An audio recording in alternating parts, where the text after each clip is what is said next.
বিসমিল্লাহির রহমানির রহিম। আসসালামু আলাইকুম। ভালোবাসি বাংলাদেশ থেকে মোহাম্মদ রহমান বলছি। আজ 9 মার্চ 2026।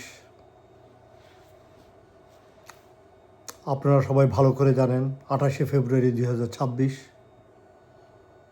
ইসরায়েল আমেরিকা ইরানের উপর অন্যায়ভাবে আতর্কিত আক্রমণ চালায়। তো আপনারা সবাই এই খবর শুনছেন। আমি চাচ্ছি না অনর্থক বৃথা খবর দিয়ে আপনাদের সময় নষ্ট করি এবং অপ্রয়োজনীয় খবর দিই, কিন্তু আজকে আপনাদেরকে একটা ভালো খবর দিই সবাইকে। ভালো খবরের মধ্যে প্রথমটা হচ্ছে আমেরিকা তার ডেল্টা ফোর্স নিয়ে ইরানে নামে এবং আলহামদুলিল্লাহ ইরানের আইআরজি ফোর্স তাদের সবজকে জয় বাংলা করে দেয় এবং তাদের মধ্যে 173 জন ডেল্টা ফোর্সের অফিসার সৈনিকদের বন্দি করে এবং ইরানের কাস্টডিতে নিয়ে আসে। এই একটা ঘটনা আপনাদের বললাম। দ্বিতীয় ঘটনা, আজ বাহরাইনের রাজধানীতে হায়াত রিজেন্সি হোটেলে 136 কামিকাজ ইরানিয়ান শাহাদ ড্রোন দিয়ে সে হায়াত রিজেন্সি হোটেলকে আক্রমণ করে সমস্ত ওইখানে আমেরিকার সৈন্য এবং ওদেরকে সেইখানে জয় বাংলা করে দেয় এবং বাকিদেরকে বিতাড়িত করে এবং তারা সবাই ওইখান থেকে জানের ভয়ে ভাগছে। তৃতীয় নম্বর আরেকটি খবর হচ্ছে বাহরাইনের রাজা, সে বাহরাইন ছেড়ে পালিয়ে যায় এবং জীবনের ভয়ে সৌদি আরবে গিয়ে আশ্রয় নেয়। তো আমি আপনাদের মূল্যবান সময় নষ্ট করছি না, আপনাদেরকে কয়েকটা খবর দিলাম।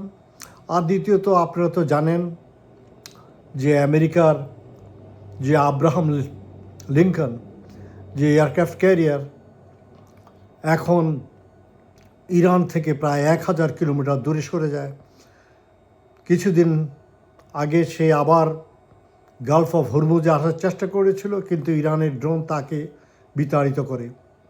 এই পর্যন্ত আব্রাহাম লিঙ্কনের উপর 2 বার মিসাইলস আক্রমণ করা হয়েছে, যে এয়ারক্রাফট ক্যারিয়ার বিধ্বংসী মিসাইলস। একবার 4টা মেরেছে, আবার 3টা মেরেছে, কিন্তু এই যে যুদ্ধবাহী জাহাজ, এটা খুবই মুশকিল এটাকে ধ্বংস করা। তারপরে তার সমস্ত নোঙর সব উড়িয়ে দিয়েছে এবং তাদের যে অ্যান্টেনাগুলো ধ্বংস করেছে। এখন দেখা যাক ইনশাআল্লাহ। আপনারা তো ভালো করে জানেন ইসরায়েলের রাজধানীতে তেল আবিবে, হাইফাতে আজকে তাদের সমস্ত তেলের রিফাইনারি সবগুলো উড়িয়ে দিয়েছে। আলহামদুলিল্লাহ, আমরা দোয়া করি, সবাই দোয়া করবেন যেন এই জালেমদেরকে আমরা জয় বাংলা করে দিতে পারি। আল্লাহ মুসলমানদেরকে রক্ষা করুন। শিয়া বলতে, সুন্নি বলতে ইসলামের মধ্যে কিচ্ছু নাই। রসুল মুহাম্মদ সাল্লাল্লাহু আলাইহি ওয়াসাল্লাম শুধু একই ধর্ম পালন করে, লা ইলাহা ইল্লাল্লাহ মুহাম্মাদুর রাসূলুল্লাহ। তাই আপনাদেরকে বলবো, শিয়া সুন্নি বলে কোনো কিছু ভেদাভেদ করবেন না। আমরা সবাই মুসলমান এবং মুসলমানের পক্ষে থাকেন। যে আল্লাহ এবং আল্লাহ রসুলকে মানে, আপনারা তার সাথে বিভেদ করবেন না। এই বলে আমি শেষ করছি। আল্লাহ বাংলাদেশকে চিরজীবী করুক এবং আমাদেরকে বাঁচায় রাখুক, এবং আল্লাহু আকবার বলে শেষ করছি। ইনকালাব জিন্দাবাদ।